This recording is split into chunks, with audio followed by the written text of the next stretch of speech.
Predict the substitution products formed by the solvolysis of 2-bromo-3-methylpentane with ethanol. All right, so let's go ahead and unpack the question first. So we are looking at substitution.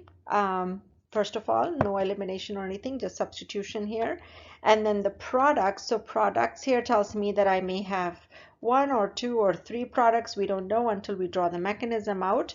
So that, and then the next thing formed by the solvolysis. Solvolysis tells me that it's going to be a first order mechanism. Okay, so first order means in this case, because it's substitution, it's going to be SN1, because solvolysis means that the solvent is reacting, okay, as the nucleophile.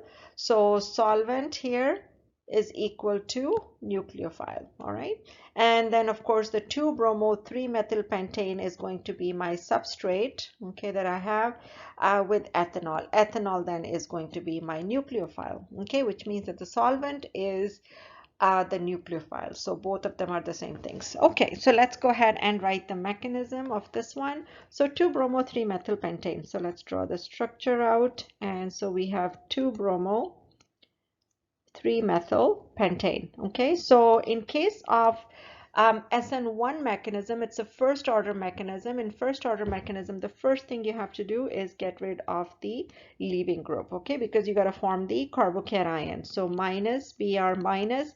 I usually like to write my leaving group on the arrow, so I don't have to worry about drawing side products in my reaction. So here is that. I still have my methyl group, but here is my carbocation, okay, at this point. Now, when I look at this carbocation, as soon as I form a carbocation, I gotta see, is it stable? Okay, if it's stable, that's great. If it's not stable, does it have anything that that can move around? Okay, and actually you have to do that every single time. The only time you may not have to do that is if you form a tertiary carbocation. So you know that the tertiary carbocation is more stable than secondary, more than primary carbocation. So for tertiary, you don't really have to bother, but when you have a secondary carbocation, which is this one over here, so in case of primary and secondary, you gotta just take a minute and look around and see if you can move anything around in order to make the carbocation more stable. Okay, so when you have to move something around, what can you move? Okay, so let me write that down here. So you can actually move a methyl group. Okay, you can move a hydrogen. So this is a methyl shift.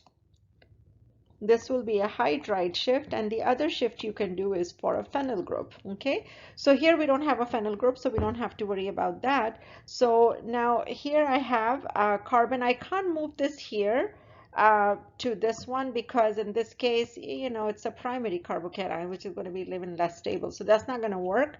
So which means I need to look at this carbon over here. So I have a hydrogen here and I have a methyl group.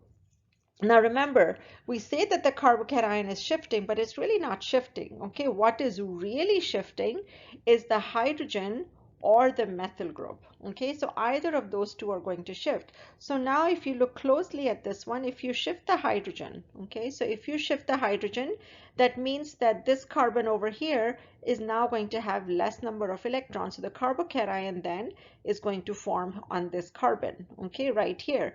So that's a possibility. Okay, so let me write that out, okay, by shifting that hydrogen. So if we do a hydride shift, and the way you do the hydride shift, you can just show the hydrogen moving there. So when you do a hydride shift, this is what you get. The hydrogen is going to shift over here. The methyl group is still over here. And now you have a carbocation over here. So what kind of carbocation is this one? This is going to be a tertiary carbocation, which is more stable, tertiary carbocation. Okay, so now let me show you also over here at the bottom is what would happen if you actually move the methyl group. Okay, because you can actually move the methyl group too. So let's do that over here because I know that it's not going to move. Okay, but I'm going to just show it to you so that you know what it looks like. All right, so if we take the methyl group and we move that over here, it means now what I'm going to have is this hydrogen is still over here. the methyl group has shifted here, and now I have my positive here because the methyl group left a vacancy here. So now what do I have? I have a secondary carbocation. Did I make any change? I did not. I went from secondary carbocation to another secondary carbocation.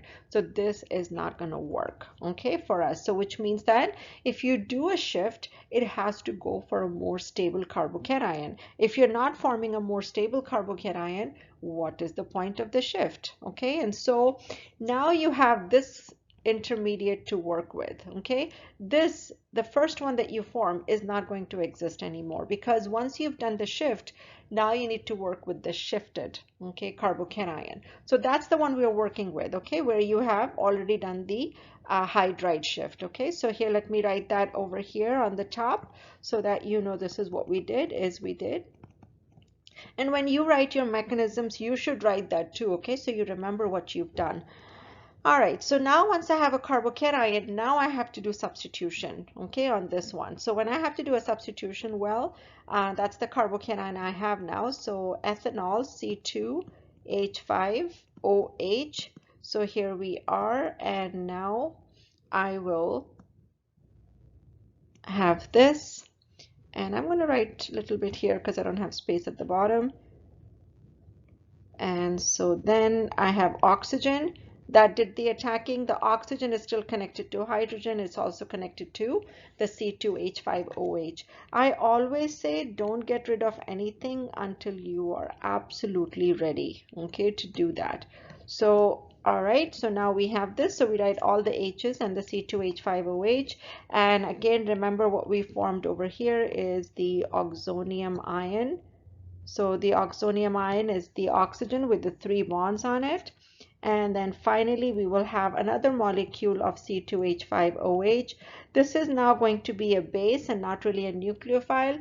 These terms are quite interchangeable, not all the time, but most of the time. So now you pick up this proton, you write another arrow showing the electrons moving to oxygen. And here we are with the final product. Okay, so that's going to be our substitution product. Did we get 2? No, we did not get 2. Okay, because you are not going to give me, and let me just circle this here in a very cloudy way because this is just a cloud thing. It doesn't really happen, okay, because after you form the tertiary carbocation, the secondary one is not going to exist. Okay, so that's how you need to view this. So you only get one product in here, okay, for the substitution reaction.